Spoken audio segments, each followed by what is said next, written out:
ఎంతసేపటికి మనమే కరెక్టు, మనం చేసేదే కరెక్టు అనే ఇదిలో ఉంటాం. కానీ నేను ఇక్కడికి వచ్చిన తర్వాత తెలుసుకుంది ఏంటంటే అసలు అది కాదు కరెక్టు. ఇంకోటి ఏంటంటే మనం ఇక్కడికి తీసుకొచ్చి జాయిన్ చేసిన తర్వాత 1, 2, 3 రోజులు మాత్రం కొంచెం ఈ డ్రింకింగ్ హ్యాబిట్ నుంచి ఆల్కహాల్ విత్డ్రావల్స్కి రావడానికి చేసే ఆ ప్రాసెస్లో కొంచెం మనం ఇబ్బందికి ఫీల్ అవుతాం. కానీ ఆ 2-3 రోజులు అయితే ఇబ్బందికి ఫీల్ అవుతాం. కానీ తర్వాత ఉండే 30 రోజులు మాత్రం చాలా నేర్చుకోవటం జరుగుతుంది. మనం ఇక్కడ చాలా అంటే చాలా నేర్చుకోవటం జరుగుతుంది. ఏంటంటే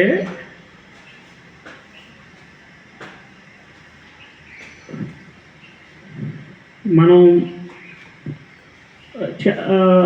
అయితే ఇక్కడికి వచ్చిన తర్వాత మాత్రం ఈ క్లాసెస్లో ఏది మనకి మోటివేషనల్ క్లాసెస్ ఇవన్నీ మనం ఈ మోటివేషనల్ క్లాసెస్ ఇవన్నీ చెప్తుంటే సార్ వాళ్ళు చెప్తుంటే చాలా నేర్చుకోవటం జరుగుతుంది.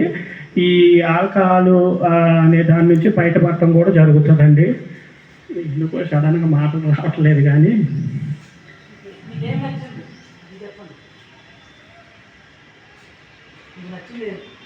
నాకు నచ్చిందంటే ఇక్కడ ఖచ్చితంగా మనం ఎంత ఎడిక్ట్ అయితే అయ్యి వస్తామో ఈ 4 రోజుల్లో మాత్రం ఖచ్చితంగా ఆల్కహాల్ నుంచి బయటపడటం అయితే జరుగుతుంది. అది నేర్చుకోవటం జరిగింది.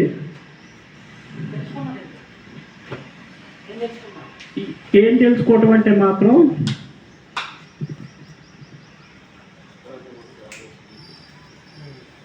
మనం ఆ తాగుతున్న ఏది మనం ఏదైతే 5 సంవత్సరాల నుంచి 2 సంవత్సరాల నుంచి 3 సంవత్సరాల నుంచి తాగుతున్న కాలక్రమం ఏదైతే ఉందో ఆ కాలక్రమంలో మాత్రం కుటుంబాన్ని వదిలేసి బతకటం అయితే మనం జరుగుతుంది. ఏది ఫ్యామిలీకి అసలు ఇంపార్టెన్స్ ఇవ్వం. కుటుంబాన్ని, భార్యని, పిల్లల్ని, వాళ్ళందరినీ, ఫ్యామిలీని, అమ్మ నాన్న వీళ్ళందరికీ దూరంగా మనం మాత్రమే ఒక సపరేట్ లోకంలో బతకటం జరుగుతుంది. మన లోకం అనేది ఒక సపరేట్ లోకం డిజైన్ అయి ఉంటుంది. ఆ లోకంలోనే ఆ పరిధిలోనే మనం బతకటం జరుగుతుంది.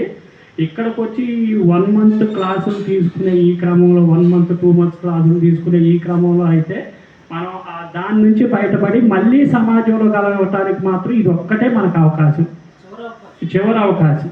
ఏది మనం పునర్జన్మ, దాదాపుగా పునర్జన్మ లాంటిది, ఆరోగ్యపరంగా పునర్జన్మ లాంటిదే. మళ్ళీ మనం ఒక సొసైటీలో ఒక మంచి వ్యక్తిగా కలవాలి అనుకున్నా కూడా ఇదే ఆఖరి ఛాన్స్. ఇక దీని తర్వాత మాత్రం ఈ రిహాబ్ సెంటర్ ద్వారా తప్పితే ఇంకా మనల్ని ఎవరు నమ్మరు. అందరూ దగ్గర నమ్మకాన్ని కోల్పోయిన తర్వాత మాత్రమే మనం ఇక్కడికి రావటం జరుగుతుంది. అందరి దగ్గర నమ్మకాన్ని కోల్పోయి ఇక్కడికి వచ్చిన తర్వాత మనం ఇక్కడ కూడా మనం దాని నుంచి బయటపడకపోతే ఇక మన ఎవరు నమ్మటం జరగదు.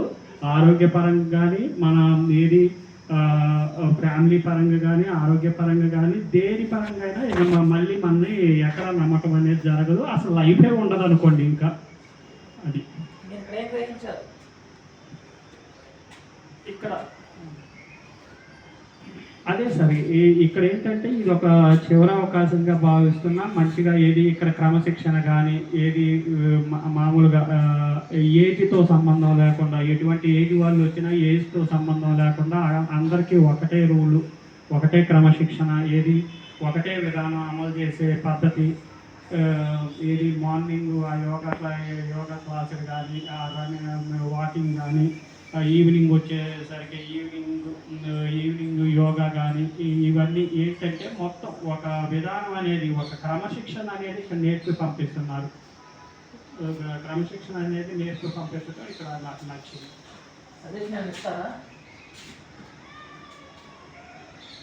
సజెషన్ పరంగా అంటే సార్ కొలీగ్స్ని సజెషన్ అంటే మీరు రాగానే ఒక 5-6 రోజులు మాత్రం మీరు ఇప్పుడు దాకా ఉన్న వాతావరణం వేరు. ఇక్కడికి మీరు వచ్చిన తర్వాత డిఫరెంట్గా వాతావరణం చేంజ్ అయ్యేప్పటికే మీకు కొంచెంగా మెంటల్గా కొద్దిగా ప్రాబ్లం ఉంటుంది. మెంటల్గా కొత్తగా వచ్చిన వాళ్ళకి మెంటల్గా కొద్దిగా ప్రాబ్లం ఉంటుంది. కాబట్టి వాళ్ళు కొంచెం ఓపికతో ఉండాలి. ఈ 2-3 రోజులు ఇది 2-3 రోజులు మెడిసిన్ పడిన తర్వాత ఎప్పుడైతే మనం మెడిసిన్ స్టార్ట్ చేస్తామో 2-3 డేస్ 3-4-5 డేస్ వరకు మెడిసిన్ తీసుకున్న తర్వాత నార్మల్ అయిపోతారు. కానీ వచ్చి రాగానే మాత్రం 3-4 రోజులు మాత్రం సివియర్గా మెంటల్ కండిషన్ బాగుండదు.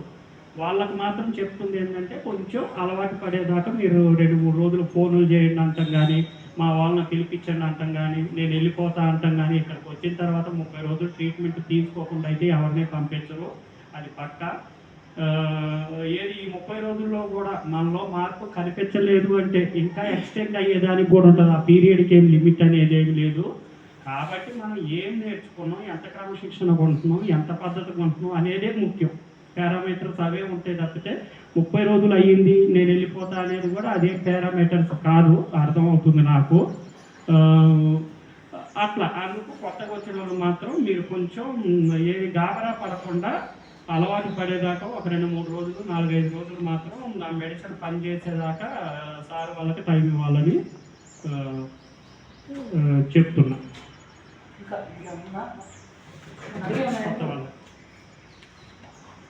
పాత వాళ్ళు మాత్రం నేనేమంటున్నా అంటే ఆల్రెడీ ఉండి ఎక్స్పీరియన్స్ ఉన్న వాళ్ళు మాత్రం నేను చెప్తుంది ఏంటంటే నన్ను ఎప్పుడు పంపిస్తారు అని మాత్రం రోజులు లెక్కేసుకోవద్దు.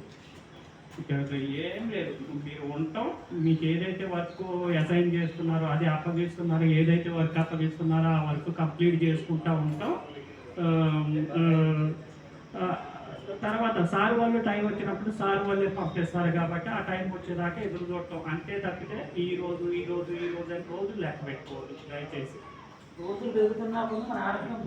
పెరుగుతుందని ఇప్పుడు మీరు బయట ఉండి చేసేది ఏం లేదు. బయట ఏది మనం ఏదో బయట ఏదో పొడి చేసి ఏదో కోల్పోతాం అనుకుంటే అసలు మన ఎక్కడికి ఎందుకు తీసుకొచ్చేస్తారు. వాళ్ళు బిసికి వేసారిపోయి అంతా అయిపోయిన తర్వాతే మన లాస్ట్ ఆఖరి దశ అనుకుంటున్నాం, ఆఖరి దశలోనే తీసుకొచ్చి మన ఇక్కడ వేసారు. మనం ఇప్పుడు బయట లేకపోవటం వల్ల వచ్చే కాన్సిక్వెన్సెస్ అనర్థాలు అయితే ఏదో ఉండదు, అంటే మనకు వచ్చే నష్టం అయితే ఏదో ఉండదు. బయట మనం లేకపోవటం వల్ల వచ్చే నష్టం అయితే ఏదో ఉండదు. వాళ్ళు ఇతనితో ఏం అవసరం లేదు, ఇతను బ్రతికితే చాలు, ఇతను మారితే చాలు, ఇతనైనా మంచిగా ఉంటే చాలు అనుకొని మాత్రమే వాళ్ళు నన్ను ఇక్కడ తీసుకొచ్చి ఉంచారు.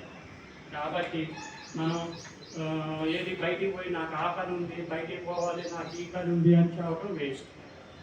అవన్నీ వద్దనే మన ఫ్యామిలీ ఇక్కడ జాయిన్ చేశారు, అదొకటి గుర్తుంచుకోండి సార్. ఇంకా ఏమన్నా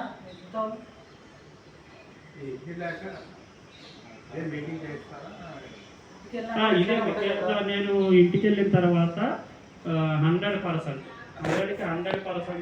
ఇట్లానే ఉంటా. మామూలుగా ఇక్కడ ఏదైతే నేను నేర్చుకున్నానో, ఇక్కడ ఏదైతే పద్ధతి ఉందో నేర్చుకున్నానో, ఈ డిసిప్లిన్ ఇంతకు